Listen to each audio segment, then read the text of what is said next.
Hey, what's up, YouTube? You already know I'm AllCity with AllCityLiveTV.com, and thank you for tuning in. Today we're going to be talking about this floor spacing slasher that Joe Knows created. It's Joe Knows' best point guard build for NBA 2K21 on Next Gen. He hasn't shown what this player can do on defense or whether or not this player is actually a defensive liability. This is what we want to know. I may just create this player and take it on today's live stream.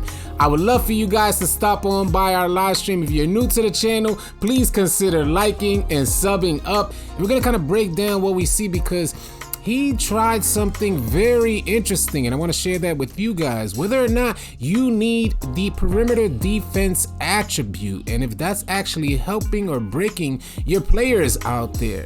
Let's break it down, man. He got 11 finishing badges, 15 shooting badges, 22 playmaking badges, and 11 defensive badges. You can go on over to Joe Knows' channel and drop that man a like or a sub if you're not subbed to him. He makes great videos. He's a great content creator, and he made one of the best looking point guard builds for NBA 2K21 on Next Gen, which we're going to review right now.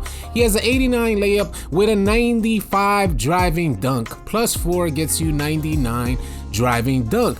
Now, he did something interesting in his finishing, which I thought was interesting as well, because most people would probably increase their layup or increase their close shot, but it is really a numbers game, yeah. And how could you get the most for less? And this is what Joe Knows did, being that post control is not as taxing on your overall. He increased the post control so that way he can get more badge points to allocate between some of his finishing badges. So that's something to consider. Although you may not need the particular attribute like post control, he increased this so that he can get more badge points to allocate between the badges that he really wants out there.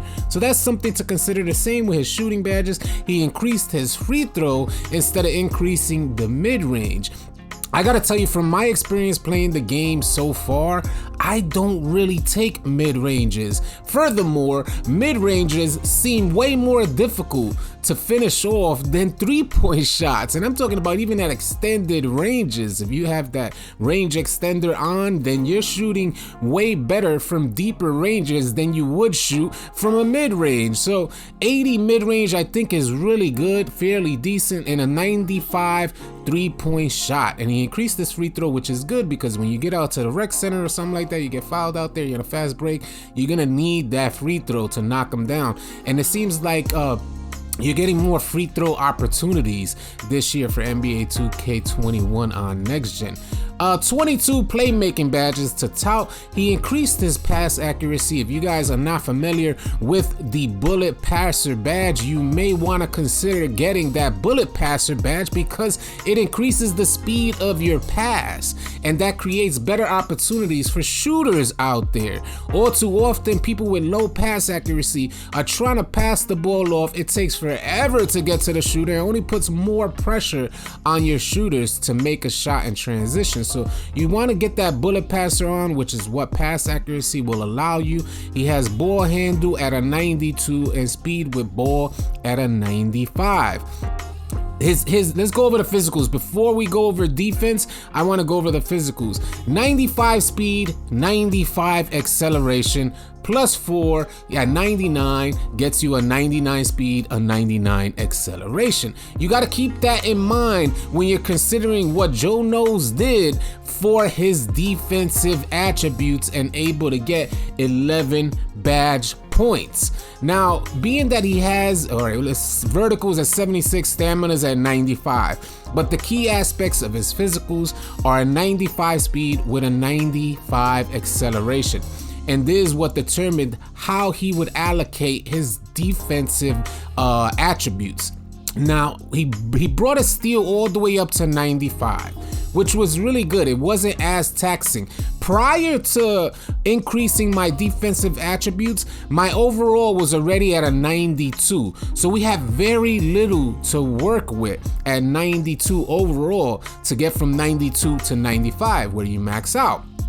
You can make a decision to increase perimeter defense, which most players do, including myself. I've done it on multiple builds where I increase perimeter defense. One thing that I've noticed about 2K is that speed has been like just the ultimate factor when creating builds out there. So that's one thing I've noticed over the years as well, especially in last year's installment of 2K, is speed just killed. I had a glass cleaning finisher that went absolutely crazy. So fun to play with. So I'm noticing that speed kills, and I think Joe Knows is putting that same notice on defense as well, because he increased his steal, but he did not increase his perimeter defense. If you increased your perimeter defense alone, just that one stat, you would get 0 badges. You would have 0 defensive badges, and your perimeter defense won't even max the bar out. But if you increase your steal, you still get more attributes to add to your defense rebound and offense rebound, which will create 11 badge points for defense, as opposed to just increasing perimeter defense about 3/4 of the way, which you guys can try out yourself. If you want to try and test this build out, you can try it out yourself. If you just increase perimeter defense, you're not gonna get any badges, and the bar is not even going to fill up. So you're gonna just limit your whole defensive opportunities to get badge points. So he decided to go with steal. He put the steal up to a 95, the D board up to 81, O board up to 75, which allowed him 11 defensive badges. Now I don't want to go without saying this. It's 11 defensive badges, but I want to take a look at the badges that he actually has, because we're sacrificing clamps out there. And I gotta tell you, from my experience, I created a player with clamps on Hall of Fame, and I was playing with him yesterday. I created like a perimeter type of defender at 6'6", and he has Hall of Fame pickpocket, Hall of Fame clamps on. I was playing with him yesterday, and it felt a little weird. Like, clamps was just, I don't know what you guys think. Please let me know what you guys think in the comment section below about the clamps badge this year. I think it's off and on. In my opinion, sometimes it works, sometimes it doesn't. You just really never know what you're going to get with the clamps badge. And clamps used to be one of my favorite badges to equip on players, like all players all across the board, from centers to point guards. Clamps was one of my go-to badges, but this year it seems a little suspect so far. You let me know what you think, but for me it seems a little suspect. So he has pickpocket, Hall of Fame, Interceptor, Hall of Fame. If you guys don't know or haven't seen, those badges have been going crazy. I've been doing really well with those two particular badges. And he has Heart Crusher. So with 11 badges, with 11 badge points, how would you allocate those defensive badges on a build like this? I gotta say, this build is 6'3", 180 pounds, at 6'9" wingspan. It turns out to be a floor spacing slasher. And how do you allocate these defensive badges with a floor spacing slasher at 6'3"? I particularly would go with Pickpocket, Hall of Fame, Interceptor, Hall of Fame, and I may add the remaining badges on Heart Crusher. Now I think he just added the 11 badge points with his O board and D board, so that he can increase the amount of badge points he has to allocate them between Pickpocket, Interceptor, and Heart Crusher. Or maybe even Rebound Chaser with an 81 D board. You may even want to consider adding Rebound Chaser in there.